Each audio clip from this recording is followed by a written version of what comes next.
तबीयत कैसी है? तबीयत कैसी है? तो खुदा का वास्ता साड़ी जान छाड़ दो। तो दोस्तों माहिर हमारी जान कब छोड़ेगी, कब जाएगी अपने आशिक के पास के यहाँ पर बाकी सबको सुकून मिल सके। नेक्स्ट एपिसोड में क्या होगा, लेटेस्ट एपिसोड के कौन से इंटरेस्टिंग सीन थे, इन सभी क्वेश्चंस के आंसर मैं आज के वीडियो में करने वाला हूं। फिर जल्दी से वीडियो को लाइक कर दें, चैनल को सब्सक्राइब करने के साथ साथ बेल आइकन का बटन भी लाजमी ठोक दीजिएगा ताकि हम स्टार्ट कर सके वो सुपर डुपर रिव्यू। तो चले आगे बढ़ते हैं। सो पीके लग्जरीज पाकिस्तान की एक ऐसी वेबसाइट है जहां से आपको इस तरह की high and home decor items देखने को मिलेंगी। अभी विजिट कर, नीचे डिस्क्रिप्शन पे लिंक है pkluxes.com, जाएं और जाकर अपने घर के लिए बेस्ट होम डेकोर आइटम्स को परचेज करें। PK Luxes. We don't sell crap. उन्होंने ही आपके बेटे के खिलाफ FIR कटवाई है। आई नो कि ये रियलिटी में हो रहा है, बट मेरा क्वेश्चन है कि भैया क्या कोई किसी के खिलाफ भी FIR कटवा देगा तो इस तरह से पुलिस वाले पकड़ के लेकर चले जाएंगे और जाके आपको थाने में बंद कर देंगे, 2-4 दिन रखेंगे और उसके बाद फिर पता चलेगा कि हाँ भाई दैट वाज मिसअंडरस्टैंडिंग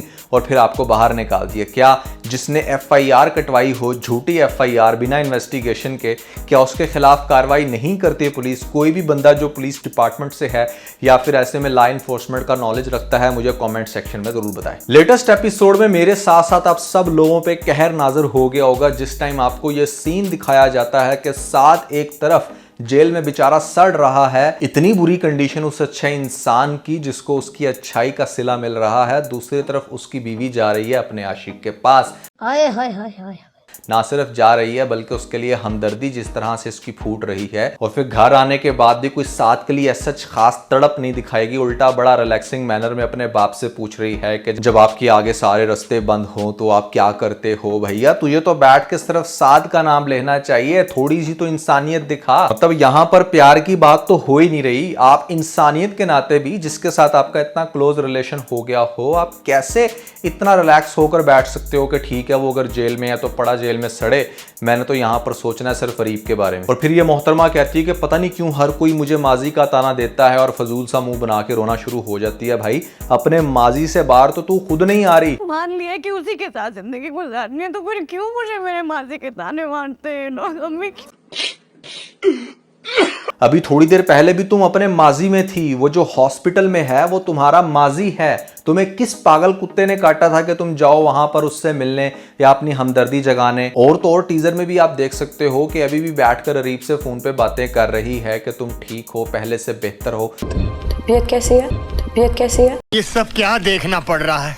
मोहतरमा तेरी यही हमदर्दियां सबको लेकर बैठी हैं, फिर तुम कहती हो कि क्यों मुझे मेरे माजी के ताने मारते हैं? इसलिए ये बहुत ज़रूरी होता है कि जब भी आप किसी के साथ ब्रेकअप करो या फिर ऐसे में अपना रिलेशन एंड करो, आपने उसे हर तरफ से ब्लॉक करना होता है। आप अगर उसको रास्ते में भी कहीं देखो तो ऐसे रिएक्ट करो कि जैसे आंख ओझल पहाड़ ओझल। वो चाहे लाख कोशिश कर ले तुमसे बात करने की, मिलने की, तुम्हें उसको बिल्कुल भी लिफ्ट नहीं कराना। ये नहीं कि भैया अगर हर कोई बंदा अपनी एक्स के पास जाकर उससे उसका हाल पूछेगा ये सोच के कि हाँ अब तो हम अलग हो गए हैं, यहाँ पर इंसानियत जाग गई है तुम्हारे लिए कि तुम्हारा क्या हाल है।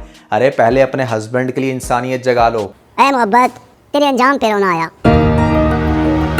हाय हाय हाय हाय, बड़ी देर बाद भैया मैं एक नहीं बल्कि 2 जगह पर थम्स अप करूंगा। यहाँ पर नीलो कैरेक्टर को बहुत अच्छा लिखा गया और बहुत कमाल का इसने एक्ट किया। ये जो एक्ट्रेस है that becomes my favourite after watching this episode, जहाँ पर इतने अच्छे एग्रेशन में और इतनी अच्छी एक्टिंग करते हुए जिस तरह से इसने अपना ये रोल निभाया, मेरा दिल से सलाम है। बहुत ही कमाल का एक्ट किया आपने, बहुत ही नेचुरल एक्टिंग थी और इस पॉइंट पे तो मज़ा आ जाता, मतलब कि यहाँ पर माहिर को ना ये एक आधी लगा भी देती। और बड़ा अच्छा उसने आगे से जवाब दिया कि माहिर तुम्हारे लिए सब कुछ इत्तेफाक ही होता है। सही बोल रही है ना कि मतलब तुम्हारा हॉस्पिटल में जाना भी इत्तेफाक है और फिर अगली एपिसोड के टीजर में जो आप देख रहे हो ये फोन पे बातें कर रही है, क्या ये भी एक इत्तेफाक है? ऑटोमेटिकली तुम्हारी कॉल मिल गई उसके साथ। फजूल हरकतें पहले खुद करनी और बाद में फिर पूरी एपिसोड हाला की तरह बैठ के रोती रहती है। क्यों मुझे मेरे माजी के ताने मारते हैं? जहर लगती है। अब अगली एपिसोड काफी इंटरेस्टिंग होगी। यहाँ पर जो एक सीन दिखा दिया गया उसको देखकर बहुत सारी ऑडियंस कंफ्यूज है कि भैया कि आप साथ भी हमारा चीट करने लग रहा है, वो भी माहिर की दोस्त के साथ, तो ये सारा माजरा क्या है? इसके पीछे कुछ रीजंस हो सकती हैं। पहले हम रीजन नंबर 1 को डिस्कस करते हैं। रीजन नंबर 1 ये कि शायद साद को पता चल गया है कि उसकी एब्सेंस में जिस टाइम वो जेल में था तो उसकी बेगम जो है ऐसे में अरीब के पास जा रही थी उसका हाल चाल पूछने। तो वो बेसिकली माहिर को ये रियलाइज करवाना चाहता है कि हाउ इट फील्स लाइक कि जब आप अपने पार्टनर को छोड़ के किसी दूसरे से मिलते हो या ऐसे में कोई भी बात करते हो। ये तो हो सकती है रीजन नंबर 1 जिसके कम चांसेस हैं। रीजन नंबर 2 ये है कि फाइनली साद ने ये रियलाइज कर लिया कि मतलब मैंने यहाँ पर कोई रीजन देनी है माहिर को कि वो अब मूव ऑन करे, क्योंकि समहाउ वो अरीब को बिल्कुल भी भुला नहीं पा रही। तो वो गिल्ट फील ना करे, उसको बुरा ना लगे मैं ही इतना बुरा बन जाता हूँ सबके सामने, खास तौर पे माहिर के सामने, कि माहिर ये सोचे कि हाँ भाई मैं तो अनफेथफुल हो गया, मैं तो दूसरी लड़कियों को डेट कर रहा हूँ, तो ऐसे में अब तुम्हारे पास बहुत अच्छा एक्सक्यूज है कि ठीक है जाओ अपने अरीब के पास और जाकर जिंदगी गुजारो। That could be reason number 2, और ये बहुत ही ज्यादा इंटरेस्टिंग और एक्सपेक्टेड रीजन है जो हो सकता है। रीजन नंबर 3 हो सकती है बिल्कुल वो जैसे एक शेर है, मुझे नहीं आता भैया, तोड़ मोड़ के सुनाऊंगा कि इतनी चाहत से इतने दिल से मैंने मोहब्बत की कि हर जर्रे ने तुझे मुझसे मिलाने की कोशिश की।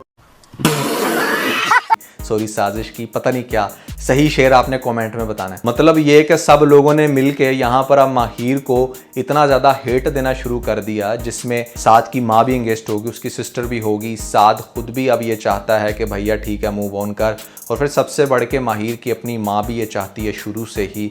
कहीं ना कहीं हमारा ये जो अंकल है साद का बाप, अब ये भी ये चाहता है कि ठीक है इसने जो करना है ये कर गुजरे लेकिन हमारी जान छोड़े। अब आप लोग सोचोगे कि क्या मतलब साद का बाप भी, वो तो इतना इज्जतदार बंदा है। हाँ भैया, लेकिन जब घर की इज्जत कोर्ट कचहरी में पुलिस थानों में डिस्कस हो और यहाँ पर लोग तोहमत लगाने पे आ जाएं, तो ऐसी इज्जत को कोई भी अपने घर रखना पसंद नहीं करता। दैट वाज द रीज़न के साद का बाप काफ़ी साइलेंट हो गया था और वो अब चाहता है कि ठीक है अब इसने जो भी करना है करे। और इसी चीज़ को जहन में रखते हुए मैंने ये सोचा कि हो सकता है कि थाने से घर लाते हुए यहाँ पर साद का बाप ही साद को कहे कि बेटा तुम माहिर को छोड़ दो। जब इतने सारे लोग मिलकर ये प्लानिंग करने लग रहे हैं कि ठीक है माहिर ने जो करना है करे, तो उसके आगे कोई दूसरी ऑप्शन नहीं बचती, हत्ता कि ये ऑप्शन भी उसने खुद ही क्रिएट किया अपनी हरकतों से। तो अब वो डेफिनेटली यहाँ पर अरीब के पास ही जाए और आगे जाकर फिर उसके साथ अपने रिलेशन को रिज्यूम करे। और इंटरेस्टिंगली वहाँ अरीब की तरफ भी देखा जाए तो उसकी माँ अब कहीं ना कहीं ये चाहती है कि ठीक है भैया मेरे बेटे से तो बढ़ के कुछ नहीं ना, जिस लड़की की वजह से ये स्ट्रेचर पे लेटा हुआ है मौत के इतना करीब, तो आई थिंक कि मुझे ही टेक डाउन कर जाना चाहिए। लेकिन अगर कोई नहीं करेगा तो वहाँ पर फाहा और साथ में उसकी माँ, जिनको पता नहीं क्यों, आई डोंट नो के किस लॉजिक की बेस के ऊपर अपने घर में रखा हुआ है अरीब की माँ ने, और वो ही अब आगे जाके बड़ी बड़ी साजिशें करेंगी। क्या करेंगी उसके ऊपर हम आते हैं। लेकिन fact of the matter is के ड्रामे की स्टोरी जिस तरफ ड्राइव होते हुए नजर आ रही है वो ये कि अब आगे से ये साद को छोड़ेगी और अरीब के पास जाएगी और वहाँ पर जाकर हो सकता है कि इनका रिलेशन फिर से बनने लगे। लेकिन इस मामले के दरमियान आपको दिखाया जा सकता है कि फाहा चूँकि हर तरह से इंगेज्ड है और बड़ी अजीबोगरीब किस्म की प्लानिंग्स कर रही है, तो कहीं ना कहीं वो हो सकता है कि अरीब के साथ इस तरह से अटैच्ड हो कि उसको उठते बैठते जला रही है और उसकी माँ भी हर तरह से साजिश कर रही है। अब जब इस घर में आ जाएगी हमारी माहिर, तो कहीं ना कहीं अरीब की माँ भी बहुत ही बैडली मैनर में उसको ट्रीट करेगी कि इसकी वजह से मेरे बेटे ने देखो क्या कुछ किया। तो उस घर के अंदर देखो 3 लेडीज़ हैं जो कि इसको मत देने के लिए काफ़ी हैं। अरीब की मोहब्बत तो फिर जाएगी कहीं तेल लेने, और इसका ये जो अपना जुनून है ना, ये जैसे 4 दिन में इतना बड़ा पहाड़ बना था, इसके अंदर से खोद के चूहा भी नहीं निकलना। तो अरीब के घर से भी जलील होने के बाद जिस टाइम ये वापस आएगी अपने घर में और सामना होगा इसका हमारे साथ के साथ, तो साथ के कंधे पे सर रख के हो सकता है कि ये कहे कि साथ मैंने अपनी ज़िंदगी की बहुत बड़ी गलती की, मैं सब कुछ छोड़ छाड़ के अब तुम्हारे पास आना चाहती हूँ क्योंकि मुझे तुम्हारी मोहब्बत का एहसास हो गया है। मैं ये जान चुकी हूँ कि इस दुनिया में अगर मेरे से कोई मोहब्बत करता है, मेरे से कोई प्यार करता है, तो वो सिर्फ़ और सिर्फ साथ ही हो सकता है। किसी को मेरे से प्यार हुआ है तो वो सिर्फ साथ ही हो सकता है। माहिर का जो सर है वो अपने से थोड़ा दूर करके कहेगा कि बिल्कुल ठीक कहा तुमने, किसी को अगर मोहब्बत थी तो वो मैं था। तुमने मुझसे पूछा था ना कि तुम्हें कभी प्यार नहीं हुआ, तो मैं आज ये कहूँगा कि मुझे प्यार हुआ था। I mean, इस स्टेटमेंट को कैश करने का मेरा इतना दिल करता ना लास्ट एपिसोड में। आई डोंट नो कि राइटर ने कुछ ऐसा लिखा होगा या नहीं, लेकिन अगर मैं राइटर होता ना तो मैं भैया इसका जवाब ऐसे ही लिखता, क्योंकि बाय हुक एंड क्रुक यहाँ पर बिल्कुल भी जो माहिर है वो डिजर्व नहीं करती साथ को। इनफैक्ट वो किसी को भी डिजर्व नहीं करती। एक इतनी अनस्टेबल लड़की जिसको रिश्तों का पास ना हो, जिसको ये ना पता हो कि मतलब उसकी कौन सा एक्ट क्या करवा सकता है उसके साथ, पूरी फैमिली के साथ, ऐसे में लड़की डिजर्व करती है कि वो एक फेमिनिस्ट मूवमेंट को ज्वाइन करे और सारी जिंदगी नारेबाजी लगाए कि मर्द जो है ना वो दुनिया का सबसे घटिया इंसान है। क्योंकि सोसाइटी से रिजेक्ट हुई हुई, हर दूसरे मर्द से रिजेक्ट हुई हुई, अपने आप से रिजेक्ट हुई हुई लड़कियां इस तरह की मूवमेंट में आपको देखने को मिलेंगी। तो मुझे प्यार हुआ था कि आगे से स्टोरी बहुत इंटरेस्टिंग हो सकती है या तो बहुत ही ज्यादा टॉक्सिक, अगर हमें कंटिन्यूसली माहिर की स्टूपिडिटीज को दिखाया जाए और किसी एक पॉइंट पर रख के इसको लटकाया जाए साथ के साथ, तो ये अच्छा खासा बोरिंग अब हो सकता है और पीपल